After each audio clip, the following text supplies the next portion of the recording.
Controversy deepens over Jilli Airstrike as casualty figures climb.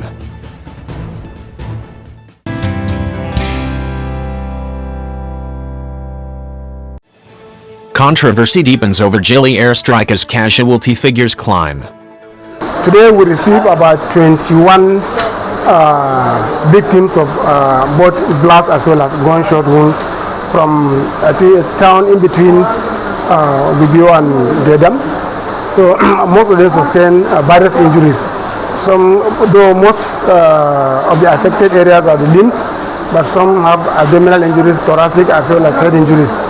So we've started sorting them out. Most of them have been sorted except for the critical ones. So far we have 21 out of the 21, 5 are female while 16 are male. I think that's just the statistics of what we received. They came in various degrees of severity. There are mild ones, there's moderate, and then the severe. The severe ones are those that are lying down here. They need to be explorative laparotomy. They have to be operated, and some have started receiving the operations. So that's it. And so far, everything is available. They've received all the first aid that is required. Some will require certain units of blood before even operated, and we are, of course, we have no problem for now. So far, no discharge. All are receiving treatment. Well, we expect the public to donate blood. I think at the end of the day, it's blood that we'll be looking for. So once we have enough blood, I think we're up to tax to take care of this particular incident. And there may or may not be others that will come in. For now, we don't have information of the ground zero. New and harrowing details are emerging today regarding the military airstrike in the Jilli axis of Borno State. What the federal government calls a precision strike on a terrorist enclave, witnesses are calling a massacre of innocent traders. The strike, conducted on April 11th under Operation Kai, targeted the Jilli axis, an area the military identifies as an insurgent-controlled logistics hub. However, 1 week later, the humanitarian cost is coming into focus.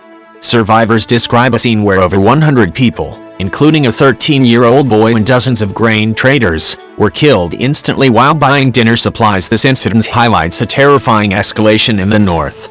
Conflict monitors report that insurgent violence has surged 25% in the first quarter of 2026, outpacing the peak of the crisis back in 2015.